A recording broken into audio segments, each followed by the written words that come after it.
బులుగురు గోధుమల ఉప్మా. సో బులుగురు గోధుమ ఉప్మా. Yes. మరి దానికి కావాల్సిన పదార్థాలు తీసుకొచ్చేస్తావా? ఓకే, ఇంగ్రీడియంట్స్ తెచ్చేస్తాను. ఓకే ఓకే అమూల్య, ఇంగ్రీడియంట్స్ తెచ్చేసాను.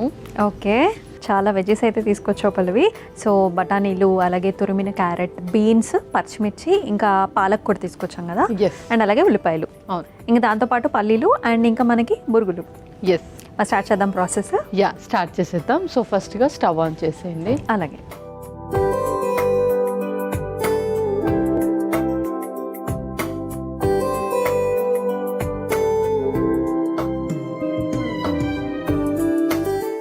ఓకే పల్లవి.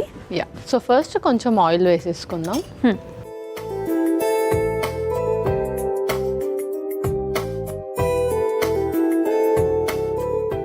ఇంకో స్పూన్. ఓకే, జీలకర్ర కూడా వేసేద్దాం.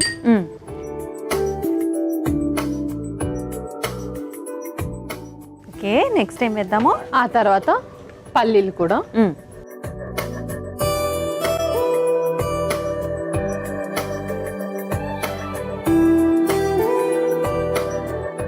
నెక్స్ట్ ఉల్లిపాయలు కూడా వేసేద్దాం.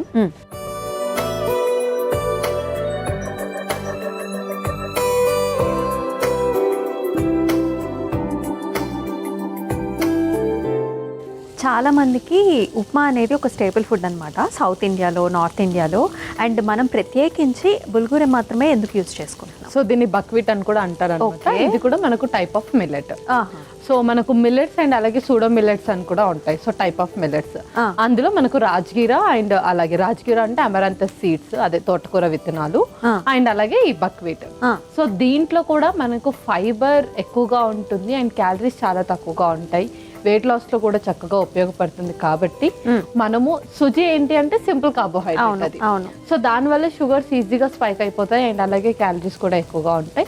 గోధుమలో వచ్చేసి అగైన్ గ్లైసెమిక్ ఇండెక్స్ నార్మల్ గా ఉంటుంది గోధుమలలో, ఐ మీన్ దలియాలో. బట్ ఇంకా తక్కువగా ఉండేది ఎందులో అంటే బక్వీట్ లో ఉంటుంది. సో మనము డయాబెటిక్ పేషెంట్స్ వైజ్ గా అండ్ అలాగే లో క్యాలరీ వైజ్ గా చూసుకుంటే కనుక బక్వీట్ ని చూస్ చేసుకోవచ్చు. సో ఇది కూడా అందరు తినచ్చు కదా? ఇది కూడా అందరూ తినొచ్చు, రిస్ట్రిక్షన్ ఉండదు. ఎప్పుడైతే ఎవరికైతే లూజ్ టూల్స్ ఎక్కువగా అవుతాయో, డయేరియా ఉంటుందో, ఆ టైంలో మాత్రం ఇది ఆపేయాలి. ఎందుకంటే ఇందులో ఫైబర్ ఎక్కువగా ఉంటుంది కాబట్టి ఇంకా రియాక్షన్ జరగకుండా ఉండడానికి బక్వీట్ ఆ టైంలో మాత్రమే తీసుకోకూడదు, మిగతా అన్ని టైమ్స్ లో తీసుకోవచ్చు. షూర్. సో నెక్స్ట్ ఏం వేద్దాం పల్లవి? నెక్స్ట్ పచ్చిమిర్చి.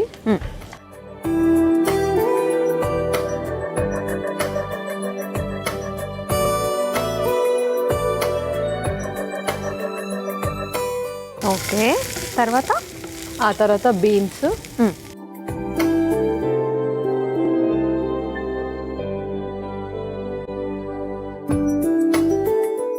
ఆ తర్వాత పచ్చి బఠానీ,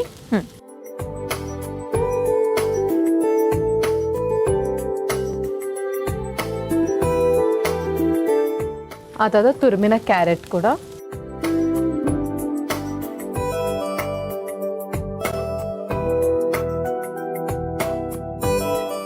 ఓకే, నెక్స్ట్ పాలకూర.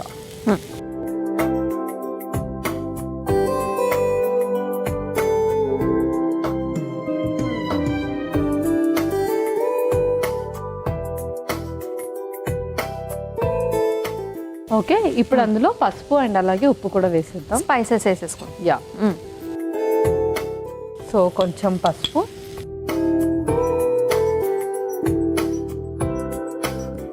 అలాగే సాల్ట్.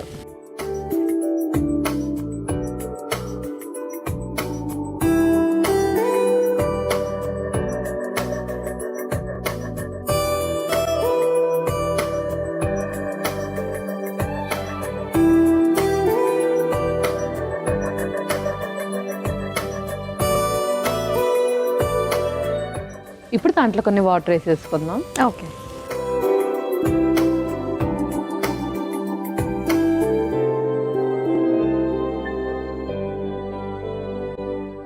అండ్ అందులోనే ఆల్రెడీ మనం ఉడికించుకున్న బక్వీట్ కూడా వేసేద్దాం. ఓకే,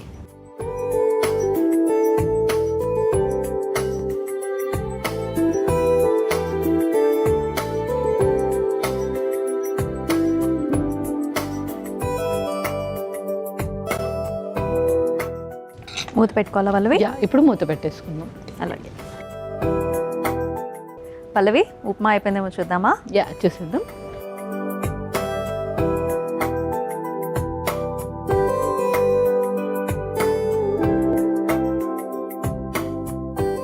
చక్కగా అయితే కుక్ అయిపోయింది పల్లవి.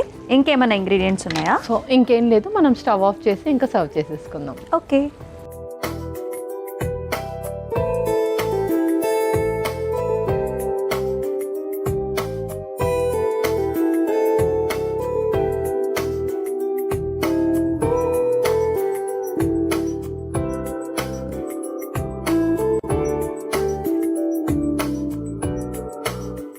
ఓకే పల్లవి, అయిపోయినట్టేనా? యా అమూల్య, బుల్గురు గోధుమల ఉప్మా రెడీ. ఓకే, బులుగురు గోధుమల ఉప్మా అయితే రెడీ అయిపోయిందండి. మరి దీనికి కావాల్సిన పదార్థాలు అలాగే తయారీ విధానం మరొకసారి మీకోసం. బులుగురు గోధుమ ఉప్మాకి కావాల్సిన పదార్థాలు: నూనె, జీలకర్ర, పల్లీలు, ఉల్లిపాయ ముక్కలు, పచ్చిమిర్చి, బీన్స్, పచ్చిబఠానీలు, క్యారెట్ తురుము, పాలకూర, ఉప్పు, పసుపు, ఉడికించుకున్న బులుగురు గోధుమలు. బులుగురు గోధుమల ఉప్మా తయారు చేసుకునే విధానం: ముందుగా స్టవ్ ఆన్ చేసి ప్యాన్లో నూనె వేసి వేడైన తర్వాత అందులో జీలకర్ర, పల్లీలు, ఉల్లిపాయ ముక్కలు, పచ్చిమిర్చి, బీన్స్, పచ్చి బఠానీలు, క్యారెట్ తురుము, పాలకూర వేసి మగ్గించుకోవాలి. ఆ తర్వాత అందులో పసుపు, ఉప్పు, నీళ్లు, ఉడికించుకున్న బులుగురు గోధుమలు వేసి కలిపి కొద్దిసేపు బాగా ఉడికించుకుని సర్వింగ్ బౌల్లోకి తీసుకుని సర్వ్ చేసుకుంటే బులుగురు గోధుమల ఉప్మా రెడీ.